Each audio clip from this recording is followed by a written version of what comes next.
तो चलिए स्टार्ट करते हैं। आज के वीडियो में हम थोड़ा समझते हैं कार्बन श्रृंखला का बेसिक नाम।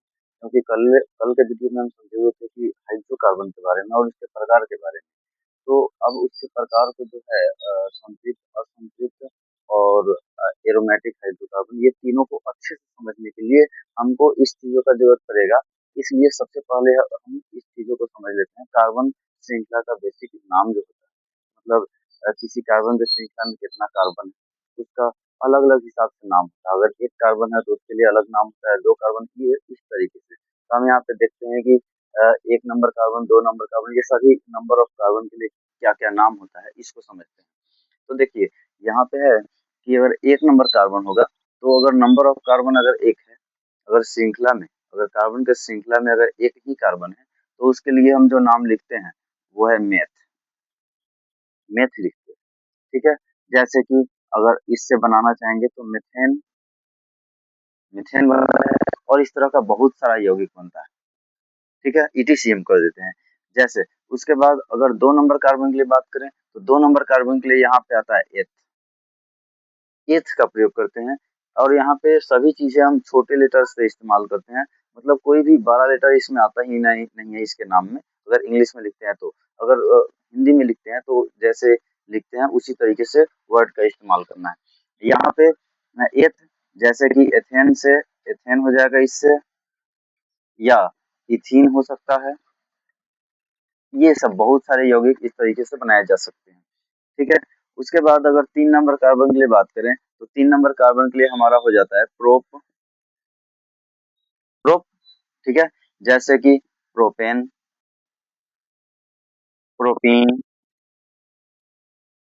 इसमें प्रोपाइन, ये बहुत सारे यौगिक आ जाएंगे, ठीक है। तो हम ईटीसी कर देते हैं। अगर चार नंबर के लिए बात करें, तो चार नंबर के लिए हो जाएगा ब्यूट, और इसमें एग्जांपल में ब्यूटीन, ब्यूटेन, ये सभी चीजें हो जाएगा। ब्यूटेन, ब्यूटीन,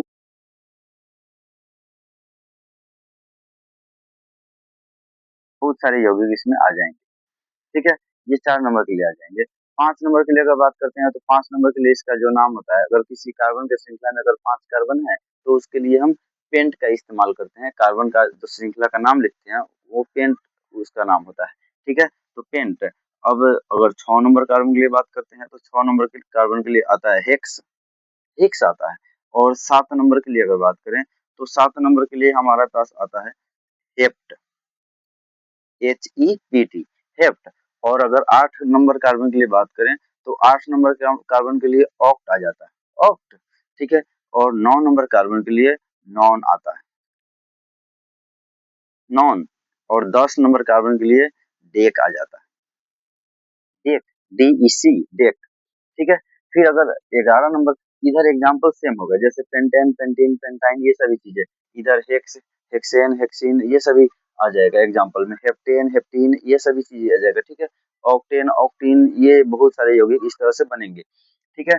तो हम ग्यारह नंबर कार्बन के लिए अगर बात करते हैं, तो ग्यारह नंबर के लिए यहाँ पे इसी तरीके से खंड अपना बना लीजिए कॉपी में, ठीक है। हम इस तरीके से थोड़ा सा शॉर्टकट का इस्तेमाल करें, खंड बनाएंगे तो ज्यादा लंबा वीडियो बन सकता है, ठीक है। तो इसलिए ग्यारह नंबर कार्बन के लिए बात करें, तो यहाँ पे ग्यारह नंबर के लिए हो जाता है ऑन डेक, अनडेक, जैसे कि अनडेकेन, अनडेकिन, अनडेकाइन, इस तरीके का, ठीक है।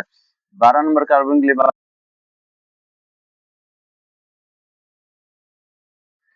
तेरह नंबर कार्बन के लिए बात करें, तो ये हो जाता है ट्राइडेक। चौदह नंबर के लिए बात करें, तो ये हो जाता है टेट्राडेक। अगर पंद्रह नंबर कार्बन के लिए बात करें, तो ये हो जाता है पेंटाडेक। अगर सोलह नंबर कार्बन की बात करें, तो ये हो जाता है हेक्साडेक, हेक्साडेक। अगर हेक्साडेक। उसके बाद सत्रह नंबर के लिए बात करें, तो हेप्टाडेक, हेप्टाडेक। और अगर अठारह नंबर के लिए बात करें, तो ये हो जाता है ऑक्टाडेक, ठीक है। बात करें, तो ये हो जाता है नॉन डेक, इसमें नॉना डेक नहीं लिखते हैं, नॉन डेक हो जाता है। अगर बीस के लिए बात करें, तो 20 के लिए आइकस हो जाता है। आइकस, जैसे कि अगर इससे यौगिक बनेगा तो आइकोसेन, आइकोसिन, आइकोसाइन, इस तरीके का यौगिक बनता है। ठीक है, तो ये आइकस। अब अगर इसके बाद अगर 21, 22 ये सभी चीजों का लिखेंगे तो 21 का अनाइकस, फिर डू आइकस 22 के लिए हो जाएगा, 23 के लिए ट्राई आइकस, और फिर इसी तरीके से टेट्रा आइकस, पेंटा आइकस, हेक्सा आइकस, ये सभी चीजें बढ़ते जाएगा। तो यहाँ पे उतना लिखेंगे तो बहुत ज्यादा लंबा हो सकता है, तो 30 के लिए डायरेक्ट लिख देते हैं। 30 के लिए हो जाता है ट्राइकॉन,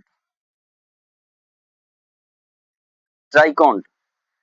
30 के बाद 31 के लिए हो जाएगा अनट्राइकाउंट, उसके बाद डू ट्राइकाउंट, टेट्रा ट्राइकाउंट, ट्राई ट्राइकाउंट, टेट्रा ट्राइकाउंट, मतलब 33 के लिए ट्राई ट्राइकाउंट होगा 33 के लिए, और 34 के लिए टेट्रा काउंट, टेट्रा काउंट नहीं, टेट्रा ट्राइकाउंट। ठीक है, उसके बाद 40 के लिए जैसे आएंगे तो 40 के लिए यहाँ पे आ जाएगा tetra count, tetra count, tetra count आ जाता है।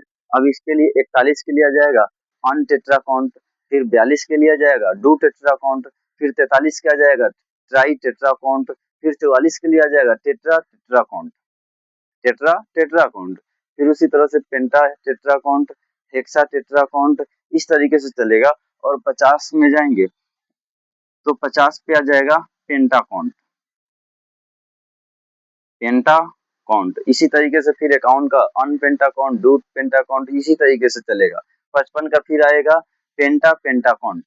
ठीक है, अब 60 का अगर देखते हैं तो 60 नंबर के लिए हो जाएगा 60, अगर किसी कार्बन के श्रृंखला में 60 कार्बन है तो उसके लिए आ जाएगा हेक्सा काउंट।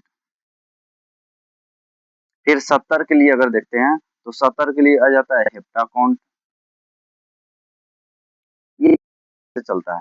तो अब 100, 90 के लिए नॉन काउंट, और 100 के लिए डायरेक्ट ले देते हैं, 100 के लिए सेंट हो जाता है, सेंट, CENT, सेंट। ठीक है, तो ये है हमारा कार्बन के श्रृंखला का नामकरण, और इसी के नाम के आधार पर हम इसका पूरा का पूरा कार्बन का अलग अलग जो श्रृंखला बनाएंगे उसका नाम लिखेंगे। तो इसको याद रखना बहुत जरूरी है, ताकि संतृप्त और असंतृप्त और एरोमेटिक हाइड्रोकार्बन जब पढ़ाएं तो वो उसका नामकरण आपको आसानी से आ सके, क्योंकि यौगिक बनाना तो उसके जनरल फॉर्मूला पे आसानी से आप सीख जाएंगे, लेकिन नामकरण, उसका नाम लिखने में परेशानी होगा, तो ये नाम याद रखना होगा। ठीक है, अगर वीडियो अगर पसंद आया होगा तो लाइक और फॉलो करें या सब्सक्राइब करें अगर यूट्यूब पे देख रहे हैं तो, और अपने दोस्तों के साथ शेयर करें, क्योंकि आपका दोस्त और ज़्यादा थोड़ा सा बेहतर कर पाए। ठीक है, या आप भी थोड़ा सा इस चीज़ों पे ध्यान दीजिए ताकि आप और ज़्यादा बेहतर तरीके से इसको समझ पाए और मेरिट भी अच्छा कर पाए, और एग्जाम में भी रिजल्ट आपका अच्छा है। ठीक है, तो थैंक्स।